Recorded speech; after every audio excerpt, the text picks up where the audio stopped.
There's a moment in Return of the King that Hollywood executives probably hated. The newly crowned King of Gondor, the warrior who just led armies against impossible odds, bows to four hobbits.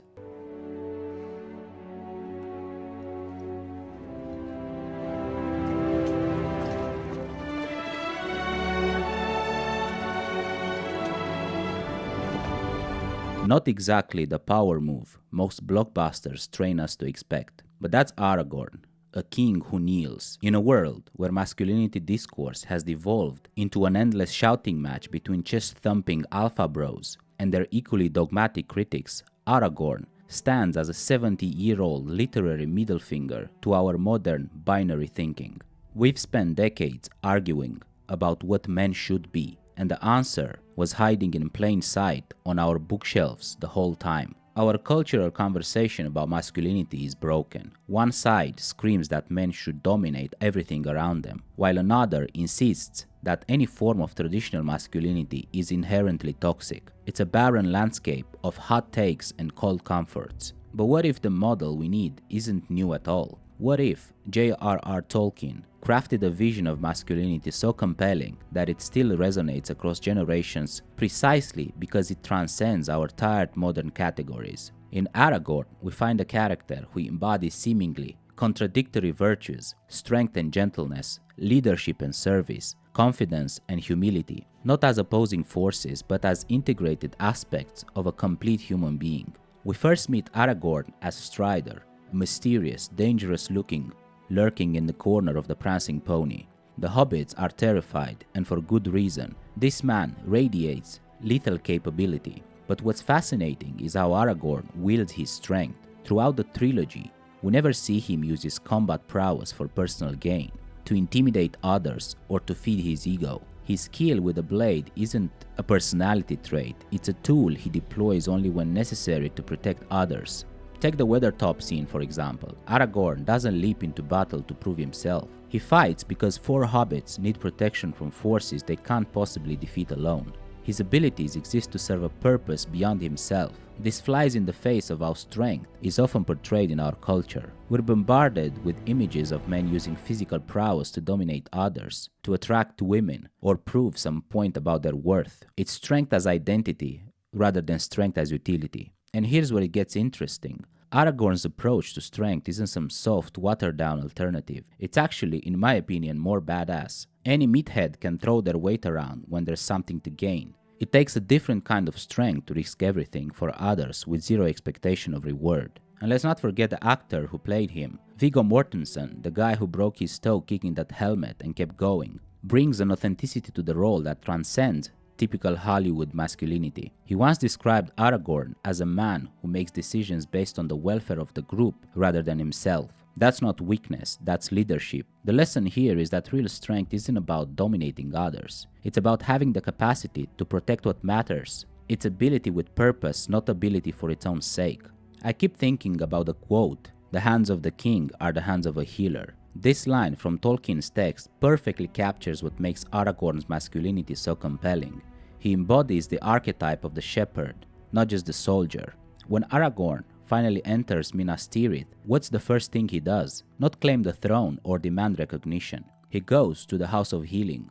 He uses ancient knowledge to save lives, including Éowyn, Faramir, and Merry.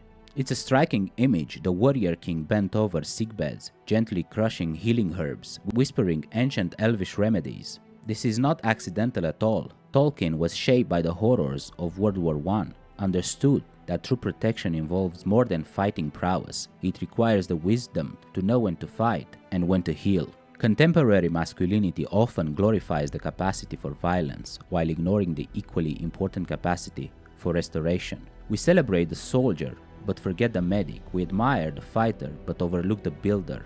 Our action heroes know how to destroy but rarely how to repair. Aragorn stands in contrast to both the hyper-masculine warrior who solves everything with violence and the passive modern man who abdicates the responsibility to protect. He fights fiercely when necessary but heals tenderly when possible.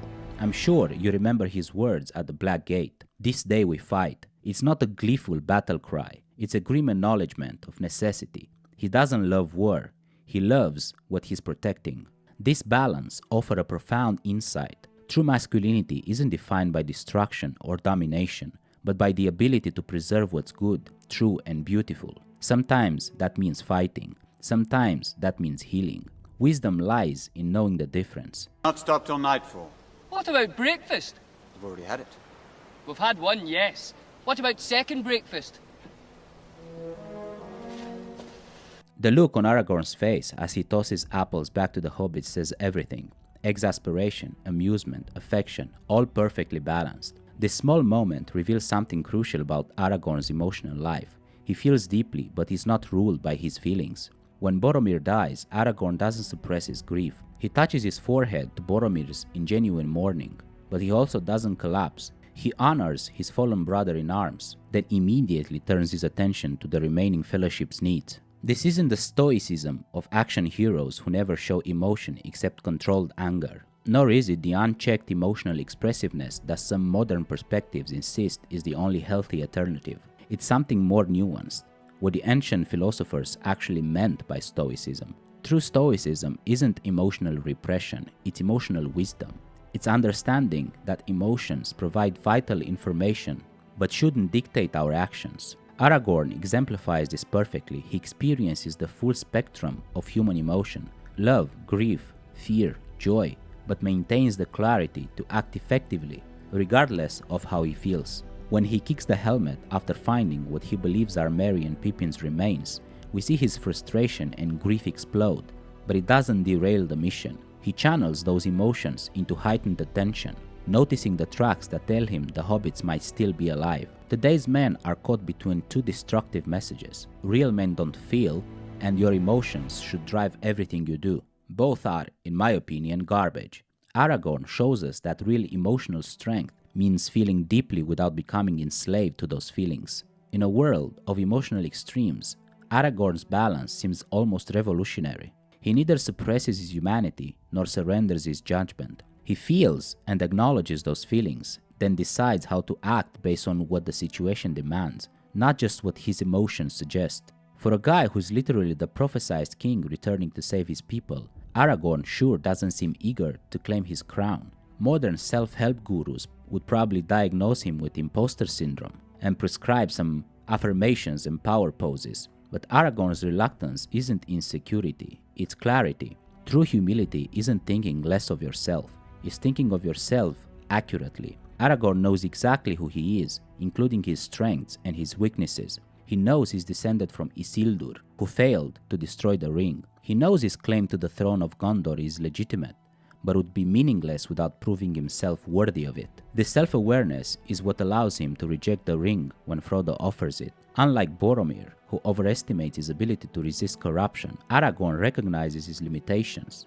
"I would have gone with you to the end," he tells Frodo, acknowledging both his loyalty and the fact that some burdens must be carried by others. Our culture has confused humility with weakness and confidence with arrogance. We've created a false binary where men must either puff themselves up or put themselves down. Aragorn shows us a third way, the honest recognition of both strengths and limitations. This clarity enables his courage.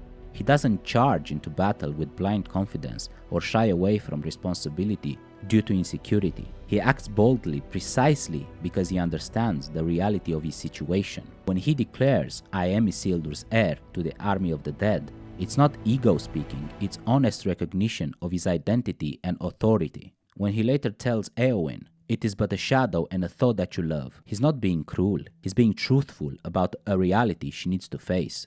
I guess the lesson here is that true confidence isn't the absence of doubt or the inflation of ego. It's the accurate assessment of yourself and your circumstances.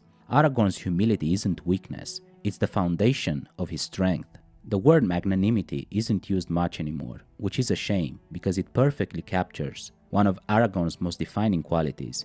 It comes from Latin, magna, which means great, and animus, which means soul, and refers to the virtue of being great-souled, of seeking greatness not for personal glory, but for noble purposes. Aragorn doesn't just accept his destiny as king, he transforms it. His coronation isn't a moment of personal triumph, but the beginning of a greater service. This day does not belong to one man, he tells the crowd, but to all. And then comes the moment when the king bows to the hobbits. It's a revolutionary gesture that inverts the expected power dynamic. In that moment, Aragorn establishes that greatness in his kingdom will be measured by service, not status. The vision of greatness stands in contrast to how we often think about success and power. We live in a culture obsessed with influence, followers, and personal brand. We're taught to climb ladders, not to serve those on the rungs below us. The truly great-souled person doesn't pursue greatness to feed their ego, but to increase their capacity to serve others. Aragorn's example suggests that the measure of a man isn't how many people serve him, but how many people he serves effectively. His authority doesn't diminish his responsibility to others, it increases it. In our world of personal brands and carefully curated online personas, this concept of greatness feels almost alien, but it addresses something our souls recognize even if our culture has forgotten it. We're not made for self-worship, we're made for something larger than ourselves. Aragorn's masculinity isn't revolutionary because it's new, it's revolutionary because it's ancient wisdom we've forgotten. In a culture that can only see masculinity as either toxic or irrelevant, Aragorn stands as a reminder that there's another way, a path of integrated virtue that acknowledges the capacity for strength while directing it toward protection rather than domination. The qualities we've explored, strength in service, protective wisdom, emotional mastery, genuine humility, and magnanimity, aren't separate virtues to be checked off a list. They're interconnected aspects of a coherent whole. Aragorn's humility enables his emotional wisdom, which informs his protective instinct, which gives purpose to his strength, which creates the foundation for his magnanimity. What makes this vision of masculinity so compelling isn't just that it resolves the false dichotomies of our modern discourse, is that it points towards something our souls recognize as true, that we're made not for self-advancement, but for service to something greater than ourselves. The genius of Tolkien's creation isn't that he invented something new, but that he reminded us of something timeless. In Aragorn, we see a man fully alive, not constrained by rigid stereotypes or modern reactions against them, but living from a deeper understanding of what it means to be human. The hands of the king are the hands of a healer. The strength of a man is measured not by what he can take, but by what he can give. The true king is the one who kneels. Perhaps that's the model we've been looking for all along.